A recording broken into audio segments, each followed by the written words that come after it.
Hello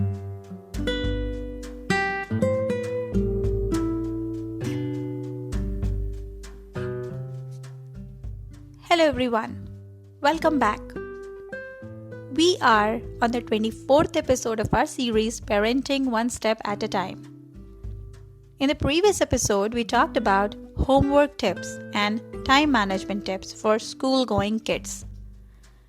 Today, let's talk about school competition and how to handle your child when he or she loses a competition, how to handle them emotionally. Along with this, the second topic that we are going to discuss is very near and dear to parents, but it is a big question for them. I'm talking about stage fright. So, as always, let me introduce myself to all the first-time listeners. I'm Alpana Dev, I'm your host. I'm a published author of A Girl in the New Town, a blogger at mothersgurukul.com, freelance content creator, and a mother of two lovely kids who are my greatest source of inspiration for all my parenting posts, articles, and now podcasts. Welcome to Mother's Gurukul podcast. A couple of days ago, I went to my friend's place and I was talking to her child who is in 3rd grade. I asked him about his recent project. He said, it went well, but I didn't get selected. I asked him if he enjoyed working on his selected topic and presenting it to his class. The good part was, he answered yes. This mini conversation to a 3rd grader made me think why kids these days think too much about winning. Why getting shortlisted is so important for them.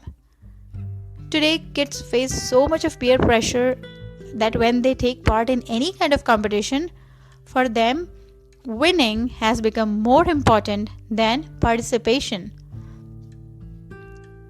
I feel a little bit of disappointment can actually benefit your child as long as you teach them how to bounce back from it and cope with the failure. As a parent, we can help them in coping up with such situations. So how can you do it? So let me share what I think about this whole matter of losing competition and handling your child's emotion.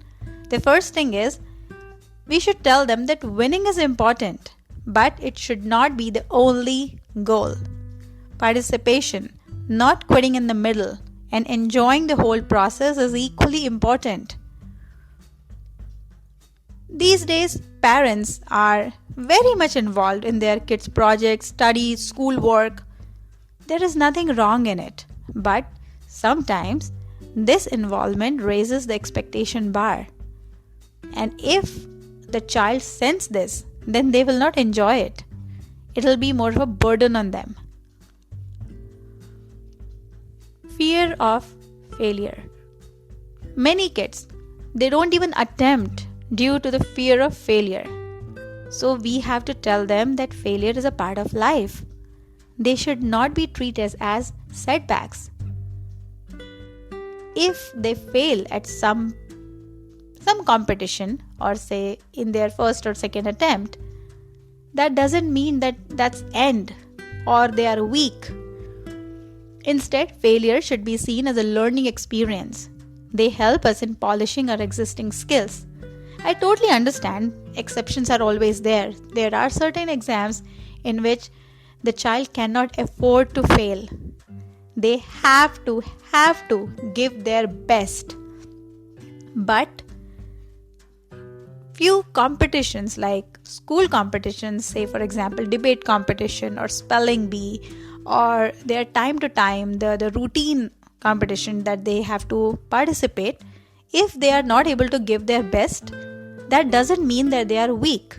Failure not always means failing as the definition says, but it also means not giving your best or giving what they were expecting. Second, or the next point is, give your best. No matters how big or small the competition or the task is, always give your 100%. Never leave any stone unturned. Give your sincere efforts. And it's okay if you don't win. At least you will not have the guilt not trying hard. Appreciate others. This is very important. Always appreciate others' efforts. Usually kids feel sad if they don't win, and it's very natural. Such times, ask them about those kids whose projects were shortlisted. Ask them, what do they think was better in those projects? Sometimes it is the presentation styles, sometimes it is the topic, or sometimes it's everything combined. Asking them this will help them in learning to respect others' efforts even if they don't win. It teaches them to learn from others. Seeing their classmates win and appreciating it wholeheartedly is not easy. Even grown-ups struggle to master this skill. So just think, if your child can learn this at an early age, how wonderful will that be? Try to improve yourself. When we teach them to appreciate others, we should also teach them to improving themselves. When they learn to appreciate others, they will most likely to improve themselves.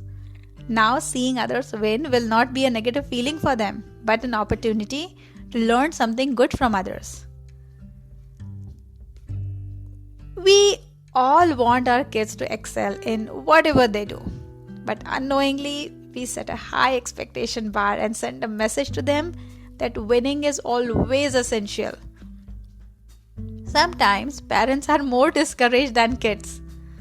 This makes kids to see everything as winning and losing, and they don't enjoy it. When we talk about competition, there is one more competition which may not look like one, but every child has to face it, deal with it in their school life, career, and that is overcoming stage fright. So, how to help kids in dealing with stage fright? Before I share my tips and my suggestions or my inputs on this topic, let me share a few sentences that are very common when we talk about stage fright. I'm having butterflies in my tummy. Would I be able to do good? What if I freeze and forget my lines on stage? Everyone will laugh at me. I don't want to do it. I'm very scared. Are these lines sound familiar to you? Does your child has gone through this phase when he or she has to present something on stage and is nervous about it? This is nothing but stage fright or performance anxiety. Every child goes through this phase. With changing time, children have to be confident in public speaking. At schools, they get many occasions right from elementary level when they have to give presentations, talks. Such times, if the child is not comfortable with it, then it can affect their performance. Whether it be a 15-minute talk or a 5-minute speech, being comfortable on mic is a talent which can be developed with some efforts. Not everyone is born with it, but it can be taught. So let's talk about stage fright first and then look into the ways or what can be done to get over it. Well, I'm not going to go by any definition here, but to me, stage fright is an anticipation of uncertainty or performance anxiety. In other words, it is a feeling about what if things go wrong on the stage. To make it even more simple then, what will happen if I forget everything on stage and freeze? People will laugh at me. And if this is not addressed and taken care of at early ages, the anticipation becomes a permanent feeling. Now let's move forward towards how to handle it and how to help kids in dealing with stage fright. Tell me something. When your child is scared, as a parent, what do? Do you advise to keep on getting scared and never face it? No, right? So, here comes the first pointer. Face the crowd. To overcome the stage fright, we should encourage the child to face it, get on the stage. I know it's a big deal for them, I know they're nervous, but we have to keep on encouraging them. How? By starting early. We don't realize, but talking to an unknown crowd can start from a very early age. We don't have to wait for any debate competition to build up their confidence. Every time, stage doesn't mean a big area where they have to talk on the microphone and give a solo performance. Talking to the guests, ordering their food in restaurant can be a good start. I remember when my daughter was in preschool, they had to do their Christmas program. Her director said, "It is so much fun and cute watching these little angels singing on their stage. They all are in their own world, least bothered about who is watching them." She further said, "I tell all the parents, especially the first-time parents, that even if your child doesn't sing a single word on stage, but if they stay on the stage throughout the program, then also it's an achievement. They might call you or wave at you from the stage. That's okay. At least they are learning the stage manners." So this was about my daughter's performance and what the director told us. Now when my son is ready for his first stage performance, which is going to be this Thursday, his practice sessions are going in their full swing at home. So let's see how the performance goes. So don't lose any opportunity to let your child participate in their school performance. They not only look so cute on stage, but it is a stepping stone. And it's the start of their journey on the stage. Don't underestimate preschool level performances and never scold them for not giving their best. I'll give you an example here. Once one of my friends was very concerned about her son who was in preschool as he didn't sing a single song on stage, even though he made both mom and dad literally bored with those songs at home. After the program, when I met her, she said, "Alpana, he didn't even sing at all. He did just few actions, that's it." I told her what my daughter's director told me. I said, "Don't scold him for not singing, or don't ask him why did you do like that. It is not going to help. But he will feel bad that I made mom and dad upset." Now, let's talk about the little older kids. So I would suggest that let them write their own script. This is applicable to little older kids who can write full sentences. And write means I'm not talking about kindergarten, first grade, not even second grade. Maybe by third grade you can start this practice. I used to do it with my daughter. Whenever she would have any project or presentation at school, I would ask her to write what she wants to say, and later I used to edit it. Writing their own script helped them in having control over their thoughts. So even if they forget something, they know how to keep the flow going. When they have the control, they are more confident. Record their talk at home. This is very helpful and very effective practice. When your child is practicing at home, record it and let them see it. Record means video recording. It'll give them a good idea about your expressions, gestures, tone, volume, pitch, and pronunciation. They will be more polished before presenting it. Learn from others.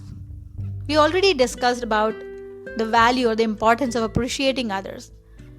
So once they are done with their presentation at school, discuss their experiences at home. Ask them if they like anybody else's presentation. And if so, then what were the things that they liked in it? Tell them to be calm. Tell them not to rush through the presentation or the talk. Start slow and allow yourself time to get into the comfortable pace, because first 5 minutes are always important. Well, the entire talk is important, but if they can get through those first 5 minutes, then they have already calmed themselves down. And then rest is the downhill.